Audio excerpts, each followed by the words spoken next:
Welcome to Week 1, Video 1 of the AI Augmented Doctoral Dissertation.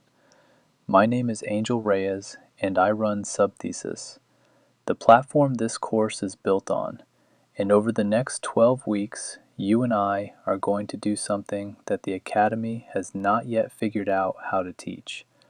We are going to build a doctoral dissertation, end to end, using artificial intelligence as a deliberate, disclosed, and defensible collaborator, without surrendering 1 ounce of the originality, the rigor, or the authorship that a doctorate has always demanded.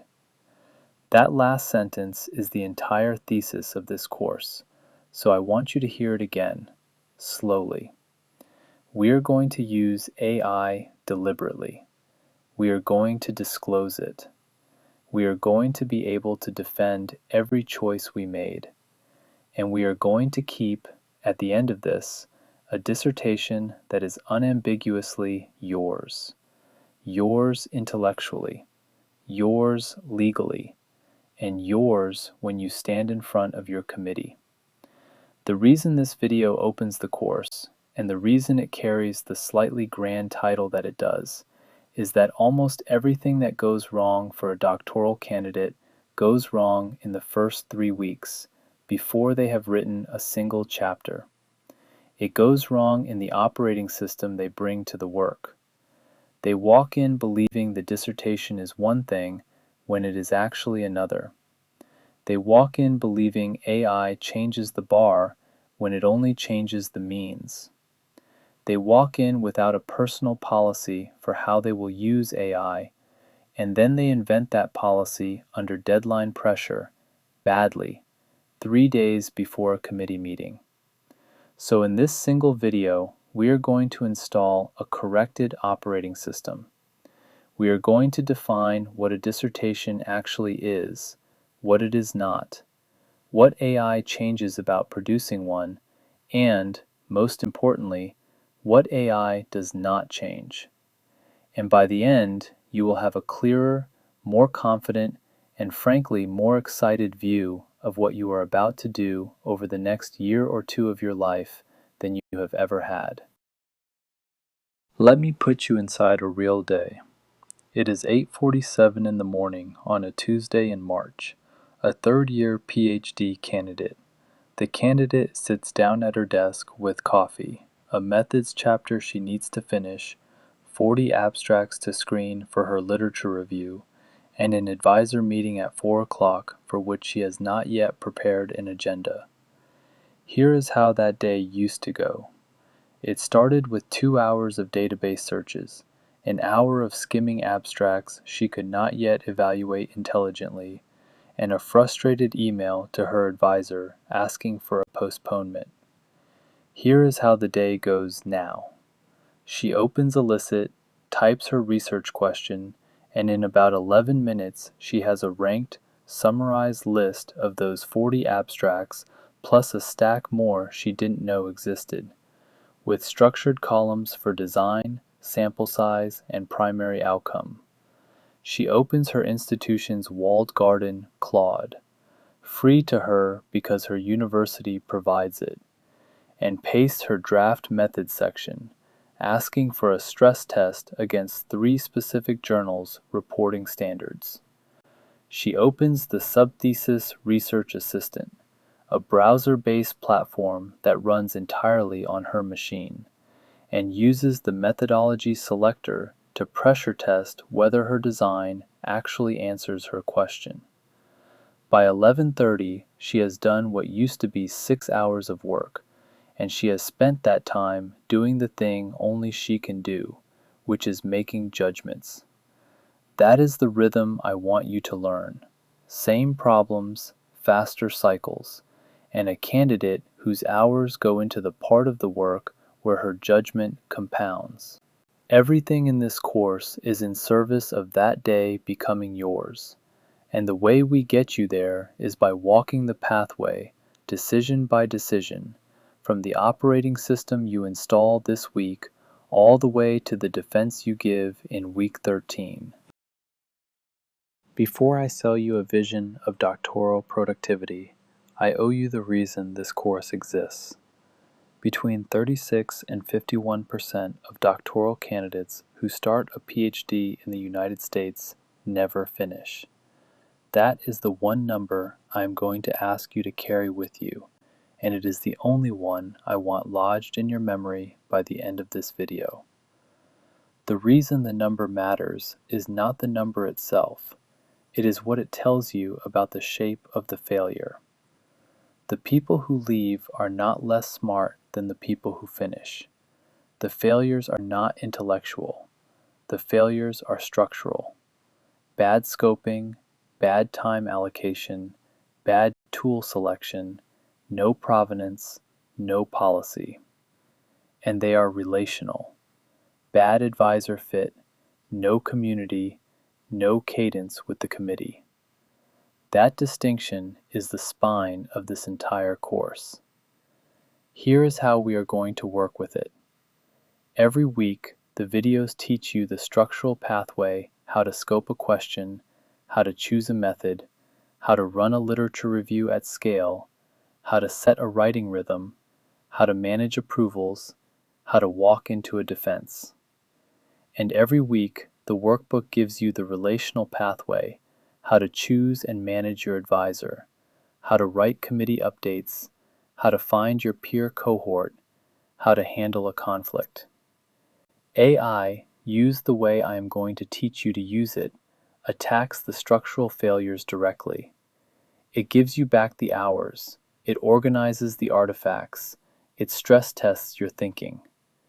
AI, used badly, makes the relational failures worse. It isolates you further, it hides your reasoning, it leaves you with a document you cannot defend. The fork you are standing at right now is the fork that decides which version you live. Let me show you how to take the right one. Here is the cleanest definition of a doctoral dissertation I know, distilled from 1,000 committee reports and 1,000 defenses. A doctoral dissertation is original, rigorous, defensible, sustained scholarship. 4 words.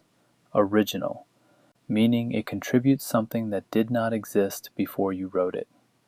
Rigorous, meaning it is methodologically sound, well evidenced, and survives expert scrutiny. Defensible, meaning you can stand in a room with 5 people who know the field better than almost anyone else alive and articulate every choice you made and why. Sustained, meaning it is not a flash of brilliance, but the product of years of deliberate, accumulated effort that demonstrates you have become a scholar, not just produced a paper. Each of those 4 words is doing real work, and almost every PhD failure I have ever traced backwards lands on a misreading of one of them. The candidate who thinks the dissertation just needs to be good instead of original, they get stuck on the lit review. The candidate who thinks rigorous means long, they pad. The candidate who has never been asked to defend a paragraph out loud, they freeze at the defense. The candidate who treats it as a sprint instead of sustained scholarship, they burn out at month 9. So here is how we are going to work with this. We are going to spend the next 4 slides making each word concrete, one at a time. The way you do this, the actual move, is to answer for yourself 4 questions in order. What is my dissertation original about? What is it rigorous in? What will it be defensible against? And what is it sustained over? By the end of this video, you should be able to give a 1-sentence answer to each, even a rough one. Those 4 sentences become the operating system you carry into every week that follows. Originality is the most over-mythologized word in academia, and it scares more candidates out of starting than any other concept. So here's how to operationalize it. Original does not mean unprecedented. Original does not mean revolutionary. Original means your dissertation contains at least one claim that the field, on the day before you wrote it, did not know it could make. There are three common shapes that claim takes, and the way you decide which one you are pursuing is to walk through them in order. First, a new question.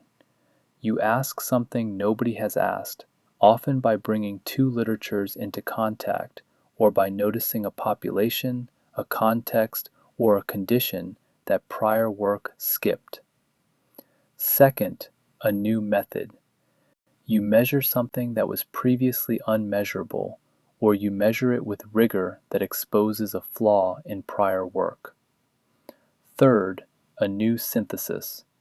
You take a body of disconnected findings and propose a framework that makes them cohere, and that framework generates testable predictions.